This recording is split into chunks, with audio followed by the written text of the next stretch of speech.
नमस्कार, स्वागत है आपका न्यूज 80 पर। मैं हूं आपके साथ राहुल राणा। उत्तर प्रदेश में 2027 चुनाव को लेकर बिगुल बज चुका, लेकिन एक तरफ पंजाब में बाढ़ के हालात, लेकिन उत्तर प्रदेश के कैराना में भी कुछ इसी तरह की स्थिति दिखाई दे रही है। चुनाव से पहले किसानों की ये दुर्दशा सरकार पर भी सवाल खड़े कर रही है। मेरे साथ बातचीत करने के लिए कैराना से नाहिद हसन साहब है, विधायक है समाजवादी पार्टी के। आप भी गए, किसानों की स्थिति आप देख रहे हैं, बाढ़ की स्थिति, हजारों बीघा किसानों की जो फसल है वो खराब हो गई। ज़्यादातर तो सभी चारों तरफ हो ही गया और पंजाब से कोई सीख नहीं ले रही यहाँ की सरकार, और सिर्फ अपने जो अधिकारी हैं जो फ्लड वगैरह देखते हैं, सिर्फ जा रहे हैं, खाना पूर्ति कर रहे हैं और कुछ नहीं कर रहे। सब गांव वाले खुद ही अपने आप मदद कर रहे हैं, जो है अपने आप ही सारी चीज़ें कर रहे हैं, अपनी व्यवस्था बना रहे हैं।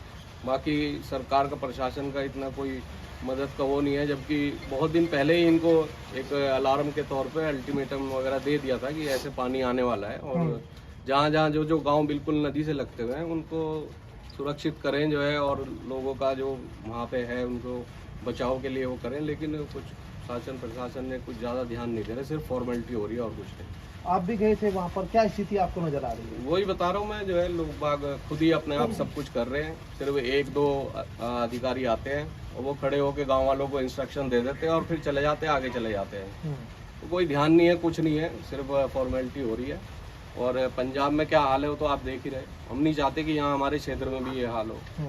तो शासन को, प्रशासन को ध्यान देना चाहिए इस बात पे। और हम लोगों को भी इनका सभी गांव वालों से भी मैं अपील करूंगा कि इन लोगों की मदद भी करें सरकार की, जो है कि आपस में मिलजुल के ही चलेगा, क्योंकि भाई ये तो आपदा है और इसमें सभी को साथ मिलकर ही काम करना पड़ेगा। लेकिन थोड़ा बहुत जो है वो ग्राउंड में थोड़ा शासन प्रशासन को एक्टिव होना पड़ेगा। आप लोग बात करते हैं, आपकी बात हुई? हाँ, मेरी बात होती है। क्या बस वही होती है कि हाँ ठीक है, मैं देख लूँगा, कर लूँगा।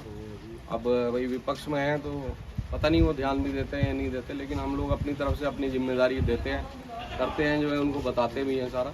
अभी यहाँ ममोर झील है यहाँ, क्योंकि बारिश लगातार आ रही है, 500 बीघे के करीब जो है वहाँ झील की वजह से सारा जो है 2-2, 3-3 बीघे के किसान हैं, सबकी ज़मीनें डूब गई है। और वो तो चारों तरफ ही हो रहा है, लेकिन ये पहले से हो रहा है, हमने पहले भी बताया।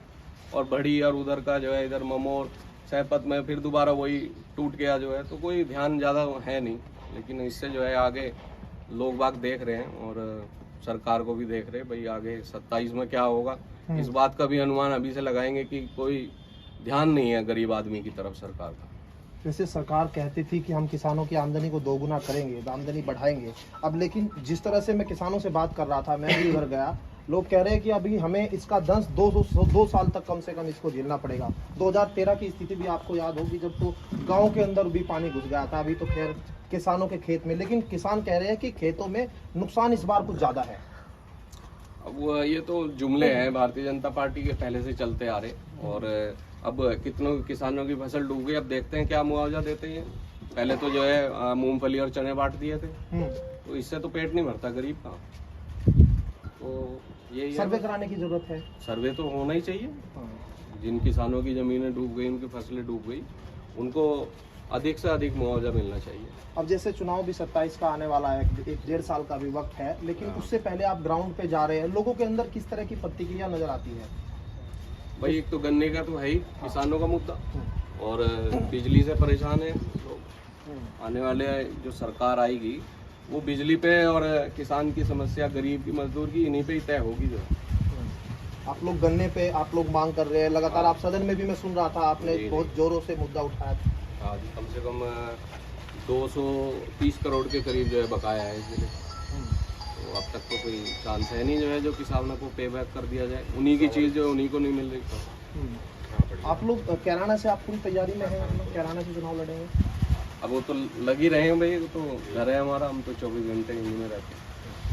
तो विधायक नाहिद हसन जी साफ तौर पर कह रहे हैं मुद्दे गन्ने के होंगे, किसानों के होंगे, लेकिन उन्हीं किसानों की स्थिति आज अच्छी नहीं है। ऐसे में प्रशासन किस तरह से जो है यहाँ किसानों को मदद पहुँचाता है, आने वाले दिनों में देखना होगा। मेरे